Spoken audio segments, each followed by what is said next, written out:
नमस्कार साथियों। और मध्य प्रदेश में जल्द ही तबादलों पर से बैन हट सकता है, यानी कि जो तबादलों पर रोक लगी हुई थी वो हट सकती है।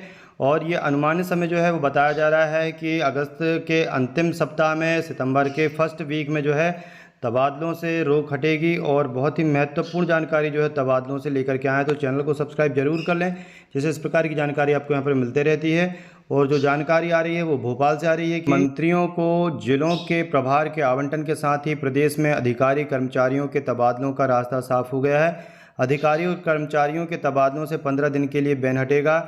एक से दूसरे जिले में अधिकारी कर्मचारियों के तबादले विभागीय मंत्री के अनुमोदन से और जिले के भीतर प्रभारी मंत्री के अनुमोदन से होंगे। तो यहाँ आप महत्वपूर्ण जो बिंदु है इस पर ध्यान दें कि एक से दूसरे जिले में जो अधिकारी कर्मचारियों के तबादले होंगे वो विभागीय मंत्री के अनुमोदन से, और जिले के भीतर जो ट्रांसफ़र होंगे वो प्रभारी मंत्री के अनुमोदन से होंगे। किसी भी संवर्ग में 20% से अधिक तबादले नहीं होंगे। सरकार की नई ट्रांसफ़र पॉलिसी में इसका प्रावधान किया गया है। प्रस्ताव को कैबिनेट की मंजूरी मिलने के बाद 21 अगस्त से 5 सितंबर तक प्रदेश में कर्मचारियों के तबादलों से बैन हट सकता है। मंत्रालय के सूत्रों का कहना है कि नई ट्रांसफ़र पॉलिसी में पुरानी पॉलिसी के अनुसार राज्य प्रशासनिक सेवा के अधिकारी, विभागाध्यक्ष और क्लास 1 अधिकारियों के तबादले मुख्यमंत्री की सहमति से संबंधित विभाग ही करेगा।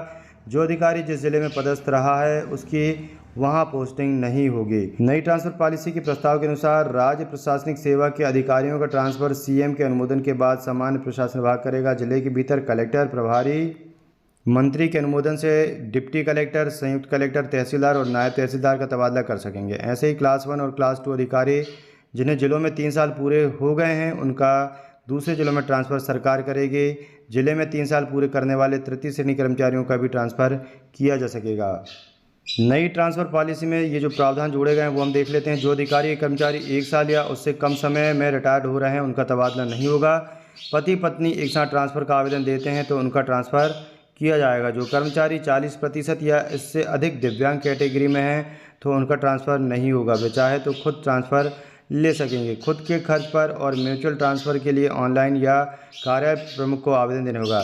तो यहाँ महत्वपूर्ण जानकारी कि खुद के खर्च पर और म्यूचुअल ट्रांसफ़र के लिए ऑनलाइन या कार्यालय प्रमुख को आवेदन देना होगा। खुद के खर्च पर रिक्त पदों पर किए गए ट्रांसफ़र या प्रशासनिक कारणों से किए गए ट्रांसफ़र के आदेश अलग अलग जारी होंगे।